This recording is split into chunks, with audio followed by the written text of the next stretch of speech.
اور آگرہ کی ان مردہ گلیوں میں پہلی بار مجھے اپنے لڑکی ہونے کا صدمہ ہوا، یہ دکھ ہوا، عورت خدا نے کیوں پیدا کی؟ مری پٹی مجبور و محکوم ہستی کی کیا ضرورت؟ دھوبن روز رات کو پٹتی تھی، مہترانی کے آئے دن جوتے پڑا کرتے تھے، پاس پڑوس کی تمام ہی عورتیں آئے دن اپنے شوہروں کے جوتے کھایا کرتی تھیں، اور میں خدا سے گڑ گڑا کر دعا مانگتی، اے اللہ پاک مجھے لڑکا بنا دے کہ میں بھی چھت پر پتنگ اڑانے پر نہ پیٹوں، گلیوں میں کبڈی کھیل سکوں اور آزادی سے بندروں کے پیچھے بھاگتی پھروں۔ مگر آگرہ میں گندی گلیاں ہی نہ تھیں، ان گلیوں میں سارے دور اور قریب کے رشتہ دار بھی رہتے تھے، جن سے اماں لرزا کرتی تھیں، ڈرا کرتی تھیں۔ جب تک دوسرے شہروں میں رہے، آزاد رہے، اپنے کنبہ میں آ کر تو جیسے بیڑیاں پڑ گئیں۔ مگر مجھے آگرہ کی ان شرمیلی دبی دبائی لڑکیوں سے مجبوراً بہناپا جوڑنا پڑا، اور مجھے معلوم ہوا کہ یہ ظاہر میں بھولی نظر آنے والی لڑکیاں بڑی چلتی پرزہ ہیں، بڑی چالاک ہیں، چھپ کر وہ گل کھلائے جاتے ہیں کہ الہی توبہ، بڑھیوں کو چٹکیوں میں الو بنا کر گلی کے لونڈوں سے خوب پتنگ پینگیں بڑھاتی ہیں، ان سے تعلقات بڑھاتی ہیں۔ مجھے اس دوغلی زندگی سے بڑی کراہت آئی، مجھے گھن آئی، نفرت ہوئی، تکلیف ہوئی، آگرہ کی مکروہ فضا سے جلد ہی پیچھا چھوٹ گیا۔ مکروہ مطلب یہ خراب فضا سے، اور ہم لوگ علی گڑھ منتقل ہو گئے، وہاں چلے گئے۔ اماں کو سبھی خاندان والوں سے وحشت ہوتی تھی، یعنی اسے ڈر ہوتی تھی، تکلیف ہوتی تھی۔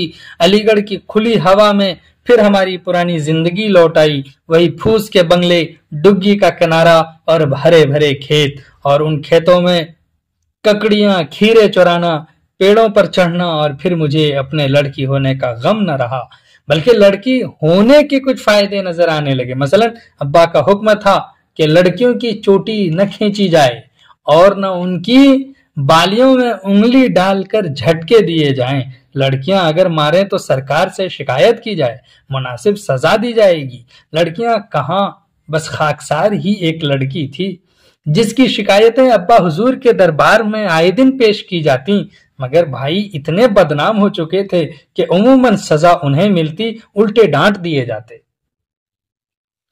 علی گڑھ آ کر عظیم بھائی کے وجود کا احساس دن بدن بڑھنے لگا۔ خدا جانے انہیں مجھ سے کیوں ایک دم دلچسپی پیدا ہو گئی۔ مجھے تو بڑے بھائی نسیم ہمیشہ سے اچھے لگتے تھے، ان سے مار کھانے میں بھی مزہ آتا تھا، کیونکہ وہ پیسے اور مٹھائیاں بھی تو دیتے تھے۔ عظیم بھائی نہ پیسے دیتے نہ چپیتے مارتے، بڑی سنجیدگی سے بات کرتے، اور پھر انہوں نے مجھے تاریخ اور انگریزی پڑھانا شروع کی۔ یہ یاد نہیں رہا کہ ابتدا کیسے ہوئی، مگر اتنا یاد ہے کہ شام کو جب وہ کام سے تھکے ہارے آتے تھے تو اپنے برآمدے میں پلنگ پر لیٹ جاتے تھے اور مجھ سے کہتے زور زور سے پڑھو، پھر ترجمہ درست کرتے، املا لکھواتے، اس کے بعد باتیں کیا کرتے۔ یاد نہیں کیا کیا باتیں تھیں جن سے ابتدا ہوئی۔ بعد میں تو حدیث و قرآن کے بارے میں بتایا کرتے تھے۔ ان کا پڑھانے کا طریقہ عجیب تھا، کوئی ناول دیتے کہ اس کا ترجمہ کر ڈالو انگریزی سے اردو میں اور اردو سے انگریزی میں، 10 صفحے ترجمہ کروا ڈالتے۔ ناولوں کو ترجمہ کرنے میں کئی فائدے ہوتے تھے۔ ایک تو یہ کہ پوری ناول کا ترجمہ کرنے سے پہلے ناول ختم کرنا پڑتی تھی، اور اسی زمانے سے مجھے شدت سے ناولیں پڑھنے کا چکر پڑ گیا۔ ساری رات ناولیں پڑھیں، خاک پلے نہیں پڑا، یعنی کچھ نہیں سمجھتے تھے، لہٰذا پھر پڑھنا پڑی۔ ہارڈی وہ پہلا ناولسٹ تھا، یہ یاد رکھیے گا، جسے میں نے بقول عظیم بھائی گھول کر پی لیا تھا۔ اس زمانے میں عظیم بھائی نے مجھے اتنا متاثر کیا کہ میں بالکل ان کی آواز بازگشت بن گئی تھی۔ منصور کے پردے میں خدا بول رہا ہے، جب میں بولتی تو سب چڑھاتے کہ یہ میں نہیں، عظیم بھائی بول رہے ہیں، اور عظیم بھائی نے میری ناسمجھی سے فائدہ اٹھایا۔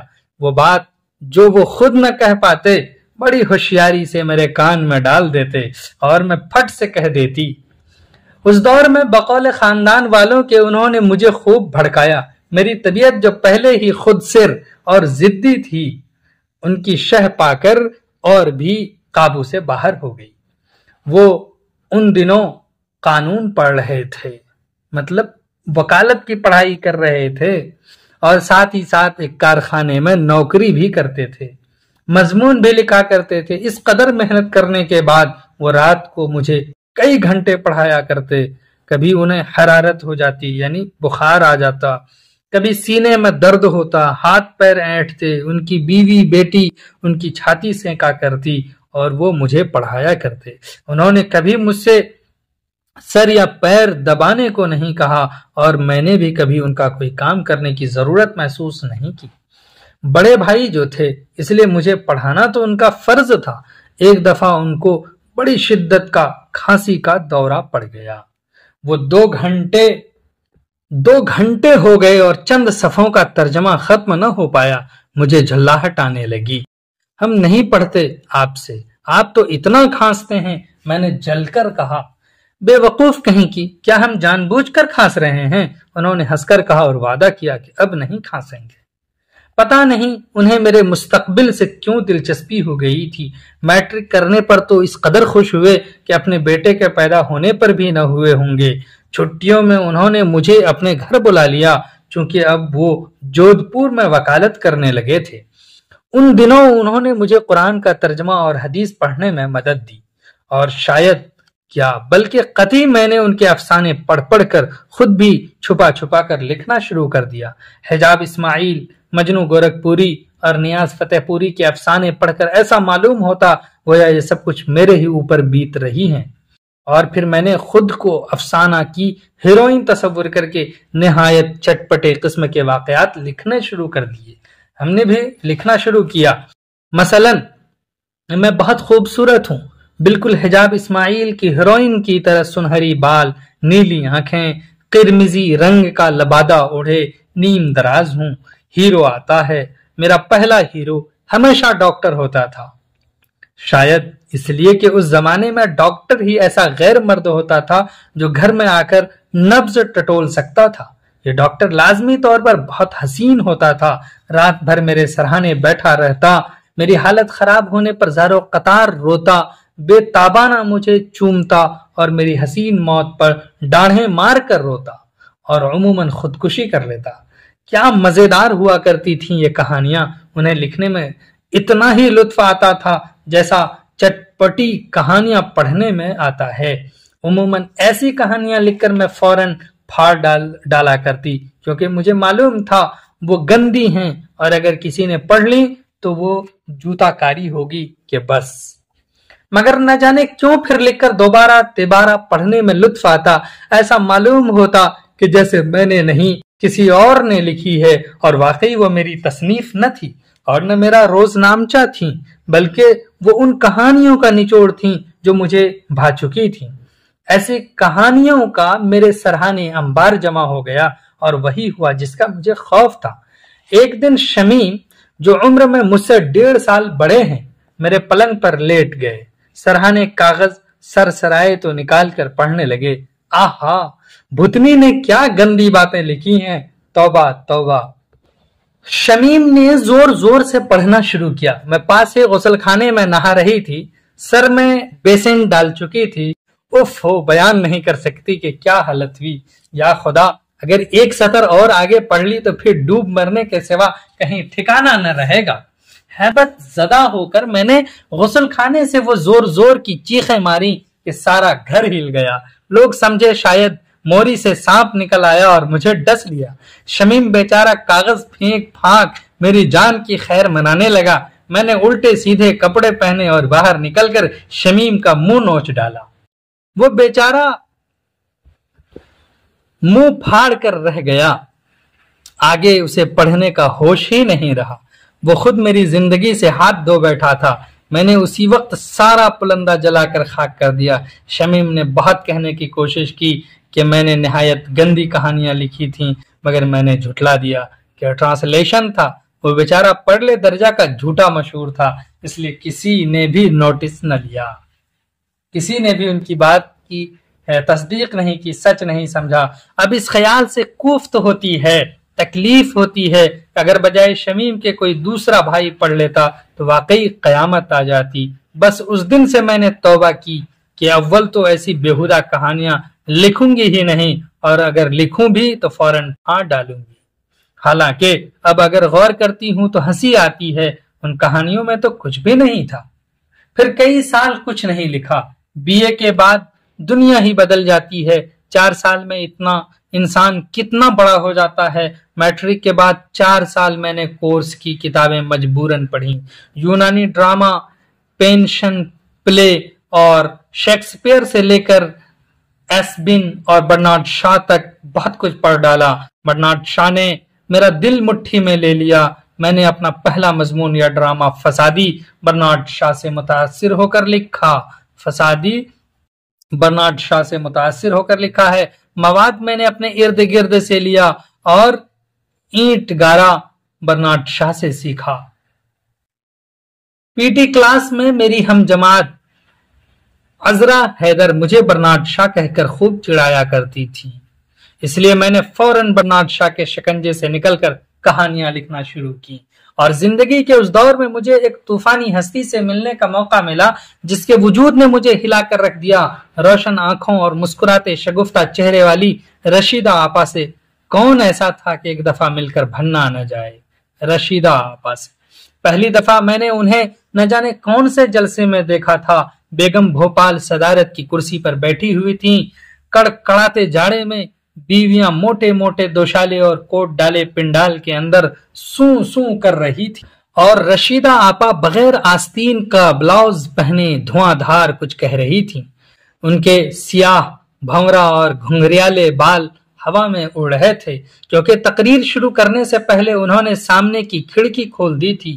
بیویاں بڑبڑا رہی تھیں، ان کے کٹے ہوئے بالوں پر، بغیر آستین کے بلاؤز پر اور کھلی ہوئی کھڑکی میں سے آتی ہوئی برفیلی ہوا پر، مگر ان کی تقریر بھی شاید کچھ کم خاردار نہیں تھی کیونکہ تقریر کے بعد انہیں بیگم بھوپال نے خوب ڈانٹا اور اس دن ان کی بے حیائی اور بے باکی کا تہلکہ مچ گیا تھا، اور میں نے بے سمجھے بوجھے ان کے ہر لفظ کو موتی سمجھ کر پہن لیا تھا۔ سن 38 عیسوی میں رشیدہ آپا انگاروں والی رشیدہ آپا بن چکی تھی۔ اب ان کی سلگتی ہوئی باتیں پلے بھی پڑنے لگی تھیں، اور پھر وہ میرا حسین ڈاکٹر ہیرو، شمعی انگلیاں، نارنگی کے شگوفے اور قرمزی لبادے چھو ہو گئے۔ مٹی سے بنی ہوئی رشیدہ آپا نے سنگ مرمر کے سارے بت منہدم کر دیے۔ زندگی ننگی چم سامنے آ کر کھڑی ہو گئی۔ ان سے گھنٹوں باتیں کر کے بھی جی سیر نہ ہوتا تھا۔ انہیں کھا جاؤں، کیا کروں جو رشیدہ آپا سے مل چکے ہیں، انہیں اچھی طرح جانتے ہیں۔ اگر وہ میری کہانیوں کی ہیروئن سے ملیں تو دونوں جڑواں بہنیں نظر آئیں کیونکہ انجانے طور پر میں نے رشیدہ آپا ہی کو اٹھا کر افسانوں کے طاقچہ میں بٹھا دیا کہ میرے تصور کی دنیا کی ہیروئن صرف وہی ہو سکتی تھی۔ مگر جب غور سے اپنی کہانیوں کے بارے میں سوچتی ہوں تو معلوم ہوتا ہے کہ میں نے صرف ان کی بے باکی اور صاف گوئی کو گرفت میں لیا۔ ان کی بھرپور سیمابی شخصیت میرے قابو میں نہ آئی۔ میں روتی بسورتی، حرام کے بچے جنتی، ماتم کرتی نسوانیت سے ہمیشہ سے نفرت تھی۔ کہہ رہے ہیں مجھے ایسے چیزوں سے ہمیشہ سے نفرت تھی، خامخواہ کی وفا اور وہ جملہ خوبیاں جو مشرقی عورتوں کا زیور سمجھی جاتی ہیں مجھے لعنت معلوم ہوتی ہیں۔ جذباتیت سے مجھے سخت کوفت ہوتی ہے۔ عشق قطعی وہ آگ نہیں جو لگائے نہ لگے اور بجھائے نہ بنے۔ عشق میں محبوب کی جان کو لاگو ہو جانا، خودکشی کرنا، واویلا کرنا میرے مذہب میں جائز نہیں۔ عشق مقوی دل و دماغ ہے نہ کہ جی کا روگ۔ یہ سب میں نے رشیدہ آپا سے سیکھا اور مجھے یقین ہو گیا کہ رشیدہ آپا جیسی لڑکی 100 لڑکیوں پر بھاری پڑ سکتی ہیں۔ ملک کی تقسیم کے بعد سوائے فسادات کے اور کچھ ذہن میں باقی نہ رہا۔ ملک بکھرا، دنیا بکھری اور اس کے ساتھ کتنی ہی حسین و نازک قدریں چور چور ہو گئیں۔ مقصدی ادب کے نعرے نے اور زیادہ گڑبڑا دیا۔ کیوں لکھیں اور کیا لکھیں، کیوں لکھیں اور کیا لکھیں کہ مخمسے، یہ سین سے ہو گیا، سواد سے ہوگا مخمسہ، میں پڑھ کر اور بھی راستہ گم ہو گیا۔ انجمن ترقی پسند مصنفین نے بہت کچھ دیا اور بہت کچھ مٹا دیا، کتنے نئے ساتھی ملے اور پرانے بچھڑ گئے، اور پھر وہ شاخ ہی نہ رہی جس پہ آشیاں نہ تھا۔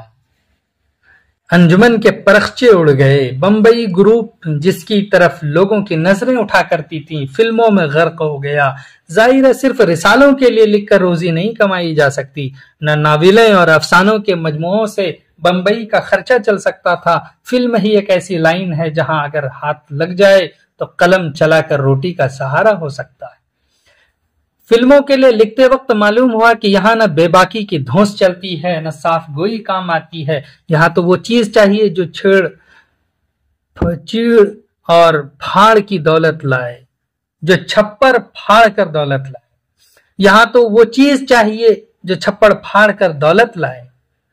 یہاں ایک خاص بدھی ہوئی لکیر کے مطابق چلنا ہوگا، لہذا چلنے والے چلے اور ناک کے بل چلے۔ فسادات کے بارے میں تجربہ سنی سنائی سے آگے نہ بڑھ پایا، دھانی بانک پن اور جڑیں سے زیادہ نہ محسوس کر پائی اور نہ لکھ پائی، مگر ان دو مضامین کو لکھتے وقت میرے دل نے بڑے زور سے قلع بازی لگائی۔ اس وقت تک میں جتنی کہانیاں لکھی تھیں ان میں ماں باپ یا تو تھے ہی نہیں، اگر تھے تو نہایت فضول سی شے، انہیں نظر انداز کر کے ہی میری دانست میں ان پر فتح پائی جا سکتی تھی، کامیابی حاصل کی جا سکتی تھی۔ والدین سڑک کا روڑا ہی تو ہیں جو اولاد کے راستے میں رکاوٹوں کے سوا کچھ نہیں پیدا کرتے۔ یہ نہ کرو، وہ نہ کرو، اب تک میرے دماغ میں بسا ہوا تھا، لیکن یہ دو مضمون لکھتے وقت میں نے اپنی ماں کو دیکھا۔ سب انہیں اکیلا چھوڑ کر پاکستان جا چکے تھے۔ میں ان سے ملنے جودھ پور گئی۔ اماں ہمارے ذاتی مکان کے سامنے ایک مختصر سے کمرے میں منتقل ہو گئی تھیں۔ ہمارا اپنا وسیع مکان ریفیوجیوں کے قبضے میں تھا۔ میں پہنچی تو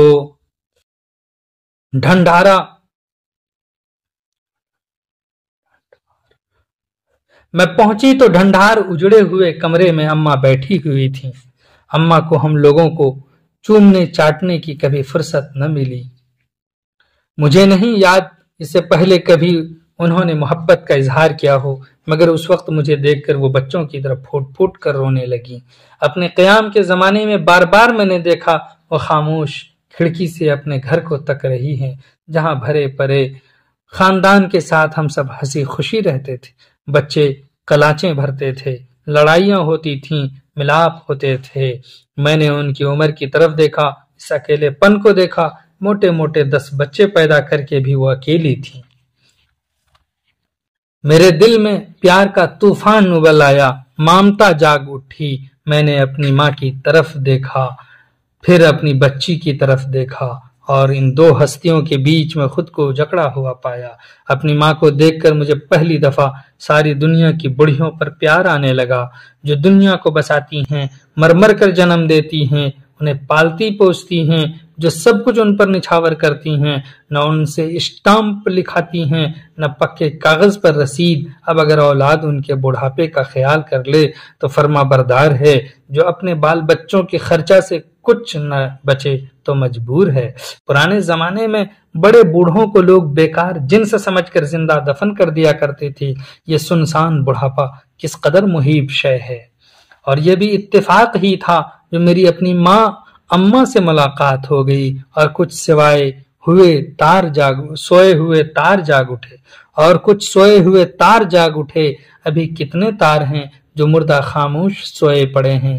کون جانے کون سے مضراب اور پیدا ہوں گے جن کی چوٹ سے بہت سی نیندیں ٹوٹیں گی۔ ٹھہرے ہوئے پانی پر کائی جم جاتی ہے، ایک ننھا سا کنکر سطح پر گرتا ہے، کائی چھٹ جاتی ہے، جگمگاتی دنیا کا عکس پانی کی سطح پر لو دینے لگتا ہے، انسان ایک قدم آگے بڑھتا ہے۔ آپ نے عصمت چغتائی کا ایک طویل اقتباس ملاحظہ کیا، آپ نے پڑھا ان کے خود نوشت کا ایک بڑا سا اقتباس، ان کو اختصار میں دیکھیے۔ عصمت چغتائی نے اپنی آپ بیتی میں اس ماحول کی خاص طور پر عکاسی کی ہے جس میں انہیں ایک منفرد فنکار کی حیثیت سے ابھرنے کا موقع ملا۔ والدین اور بھائی بہنوں کا خصوصی ذکر ہے۔ ان کی تحریر سے اندازہ ہوتا ہے کہ انہوں نے ترقی پسند تحریک سے وابستگی کے زمانے میں سب سے زیادہ اثرات رشید جہاں سے حاصل کیے، یعنی رشیدہ آپا سے حاصل کیے۔ رشید جہاں کے خیالات اور ان کی شخصیت عصمت چغتائی کے ذہن میں ہمیشہ ایک مثال بنی رہی۔ ان کے علاوہ وہ اپنے بھائی عظیم بیگ چغتائی سے بھی خاصی متاثر رہی ہیں۔ عصمت چغتائی نے اپنی مختصر آپ بیتی میں اپنے خاندانی حالات بھی پیش کر دیے ہیں، اپنے عہد کی ادبی سرگرمیوں کا بھی ذکر کیا ہے، اپنی تعلیم و تربیت، معاصرین سے تاثرات، اپنے پسند و ناپسند، اپنے زمانے کے سیاسی و سماجی حالات، غرض ان تمام باتوں کا ذکر کر دیا ہے جو خود ان کی شخصیت کو سمجھنے میں معاون ثابت ہوتی ہیں۔ چلیے پھر ہم آپ سے ملتے ہیں، تب تک کے لیے خدا حافظ، السلام علیکم۔